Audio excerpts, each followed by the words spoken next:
Mr. Sherlock Holmes, I presume. Correct. With whom do I have the pleasure? Emilio Esteve, happy to make your acquaintance. I am here on behalf of Mycroft, your brother. He is on his way to Cordona. In the meantime, he requests your assistance with a sensitive matter. My orders are to provide you with the details. You have my attention, Mr. Esteve. Mark Ridley, the son of General Arthur Ridley, is being blackmailed. Suffice to say, the compromising material is of a delicate nature. The matter is of no small importance to the Crown, especially given the status quo on Cordona. What about the status quo? The Ottoman population holds a certain animosity towards the colonial rule. It's been this way since we took over the island. General Ridley made concessions with their leaders, but I'm afraid we are still teetering on the edge of open hostility. What does Mycroft want me to do? Retrieve the blackmail material? No, sir, nothing of the sort. Mark Ridley is meeting the blackmailer atop the old city bridge tower. You shall observe from a distance, then establish the blackmailer's identity. Do not attempt to arrest him. We'll handle it from there. Saving the best for yourself? Fine. There is a cafe just over the bridge that provides a good vantage point. Please report to me when you are done. I'll be waiting for you here, and remember, discretion is of the essence.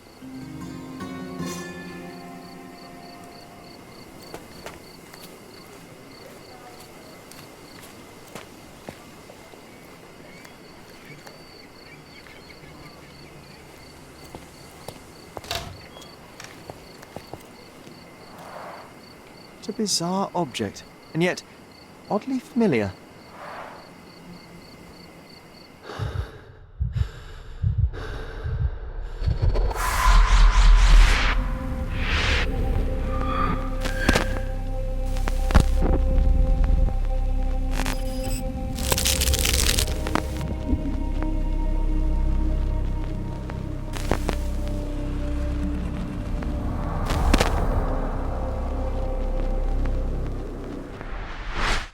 Did you just remember something? Yes. A room full of curiosities and artifacts. I think I can find it in the manor. Sherlock. So, you continue to pursue the imaginary. I had hoped you might have got all this out of your system by now. Mycroft, what are you doing here? Get out of my house. It's my house, actually. I've come to bring you back.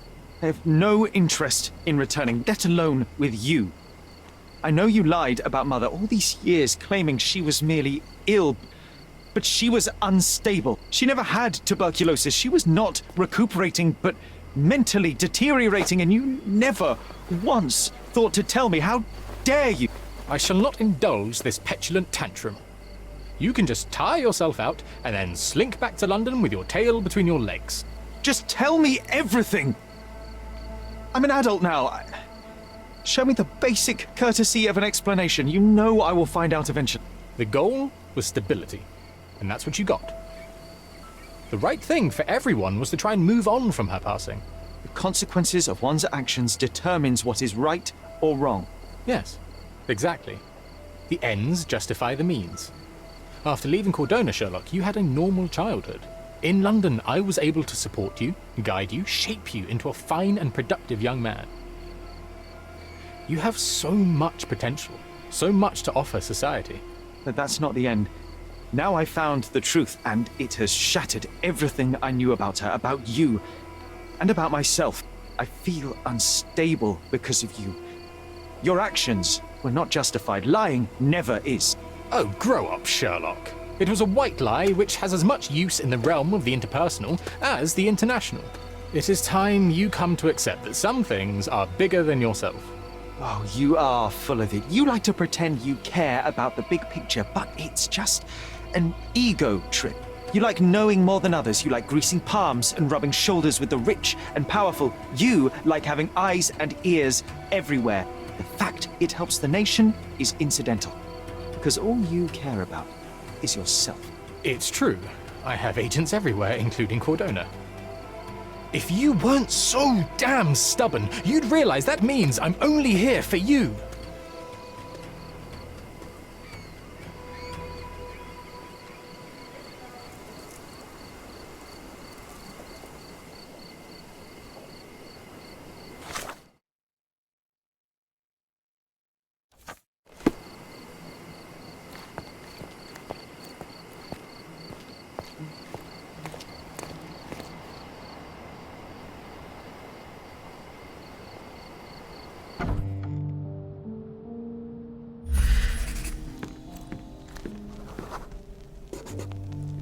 I remember returning home with a pair of perfect sticks. We wanted to turn them into training swords. Oh, that's right. We stood there, frozen, staring at something huge in the main hall.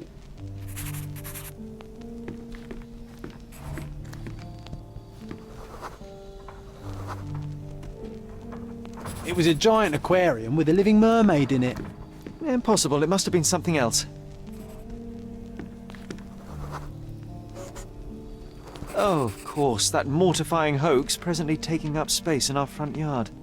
Well, fine. Your memory's better than mine. But I'm sure we started examining it immediately. And someone else was around too.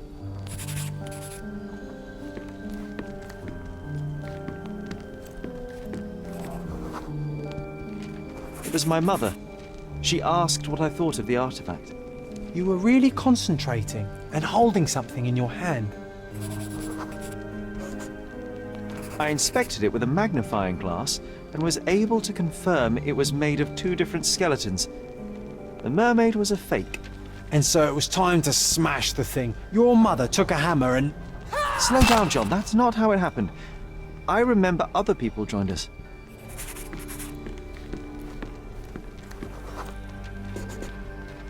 The workers took the artifact and placed it into the cabinet of curiosities. It became part of Mother's collection of fakes.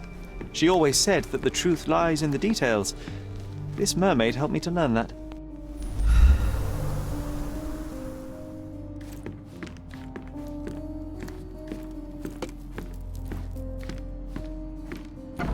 Ah yes, my mother's studio. She was an authenticator, and this was her cabinet of curiosities. I never saw the point. What does it matter if some artifact is real or not? It still exists.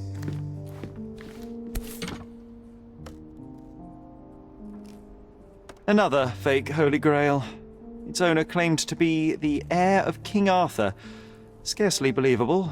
He also insisted a deadly rabbit was hunting him.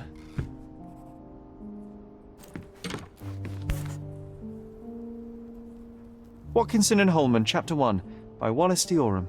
Oh, Mycroft. He always acts so serious, but then reads tripe like this. John, if I remember correctly, you couldn't put this book down.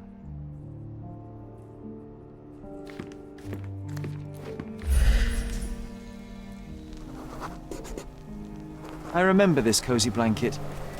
It was perfect for... Wigwam! Oh, that was a joy to build them. Imagining ourselves as wayfarers on the other side of the world.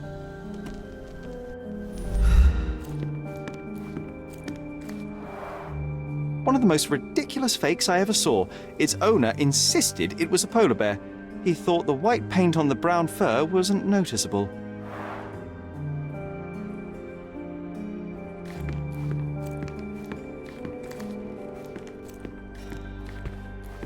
Oh, I remember these. We used them to spar together until Mycroft found out and forbade us from using real weapons.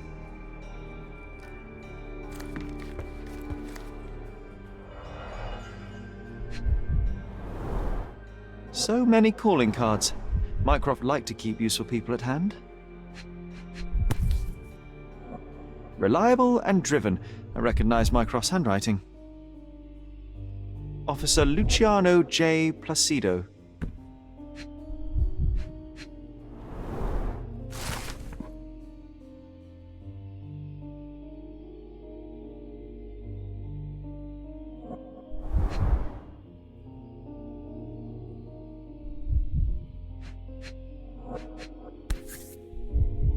Carefully opened. Dated 24th of April, 1869.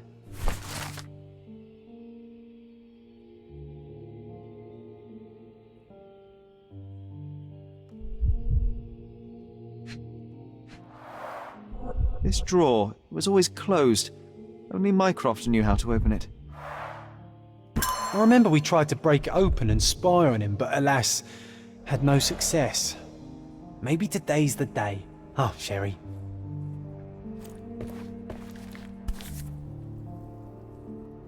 (1852), Bingley, West Yorkshire.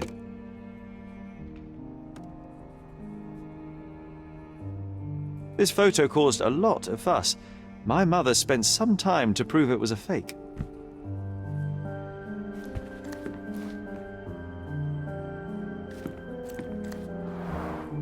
Look, it's Roger. This jolly old man's well preserved. Even looks refreshed. I doubt he drew much interest at the auction. That's for the best. I'd be upset if he fell into the wrong hands.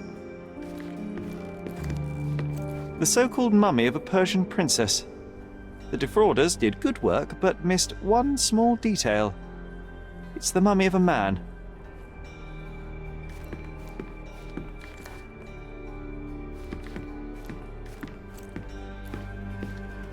And this one was brought from a German museum. They claimed it belonged to Vikings. Nonsense, of course. Vikings never had horns on their helmets.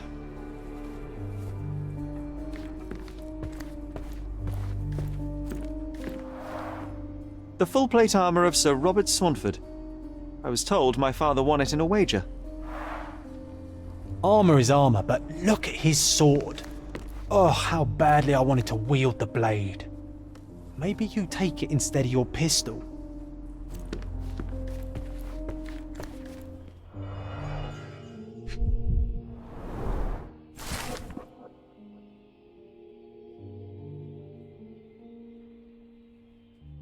Clearly, it was deliberately torn. Wonder why someone would do that. The Tulpa, Studies in Tibetan Mentalism. An impressive number of bookmarks.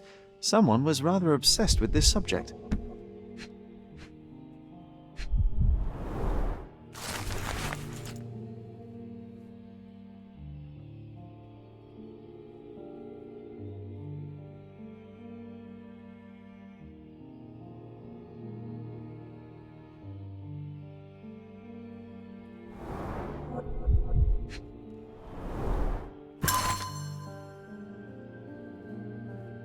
I'm starting to remember something.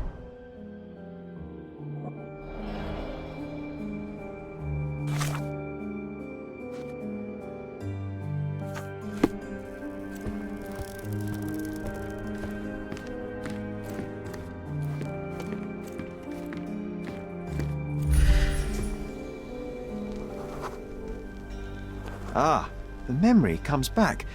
We snuck about watching him. He closed the drawer and went to the hall.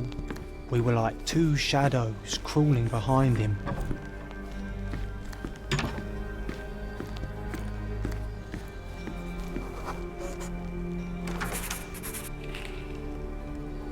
He opened the door to the postman, and they exchanged documents. If it was a real postman, of course.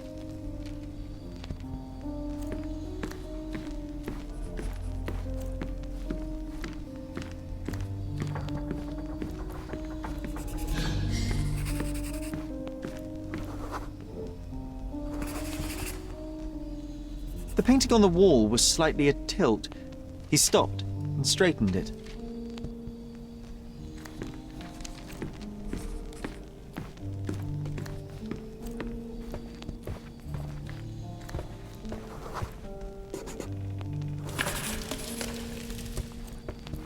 Then he threw some logs into the fire and sat in his armchair to read. It's as boring now as it was then. I'm sorry, Sherry, but I think that's it. Wait, John, we never use the fireplace in the mornings. What if...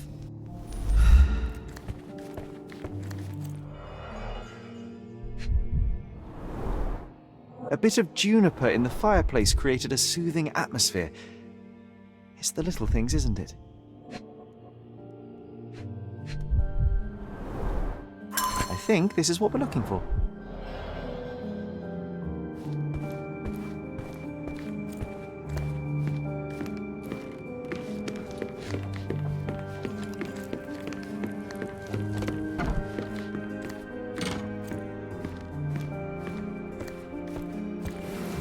We made it. So what's there?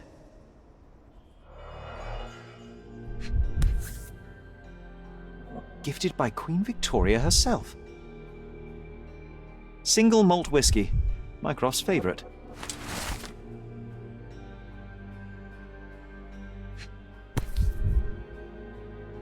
Otto Richter. This one is rather thick.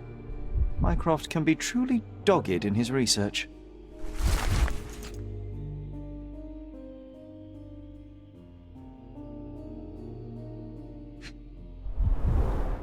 Dossiers on the most influential people on Cordona. Mycroft always had a habit of building files on everyone he met.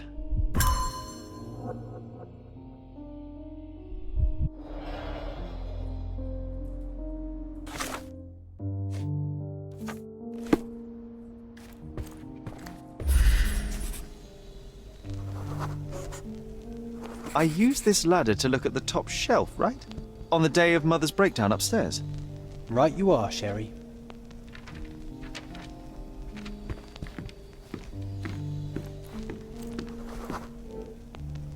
We heard a noise. I can't recall of exactly what, and we didn't have a great view from behind the statue.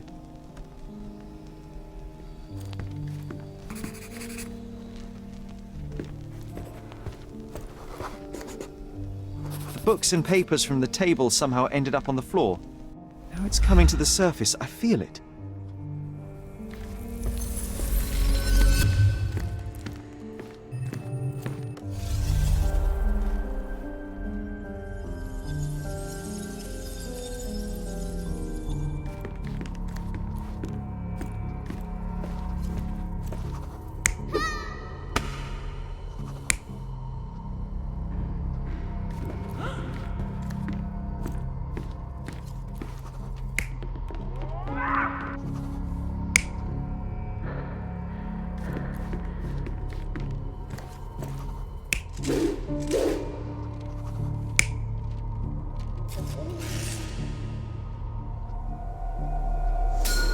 Come on, Sherry.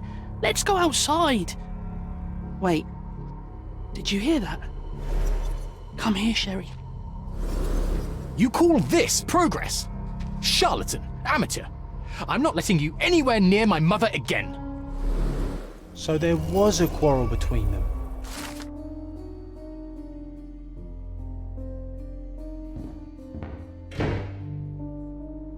I heard a noise in the hall.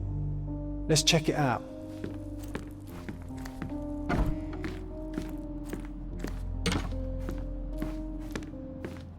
Sherry, look!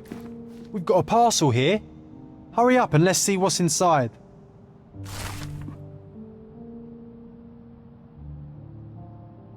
An invitation that comes with a mask. We can't miss this, Sherry.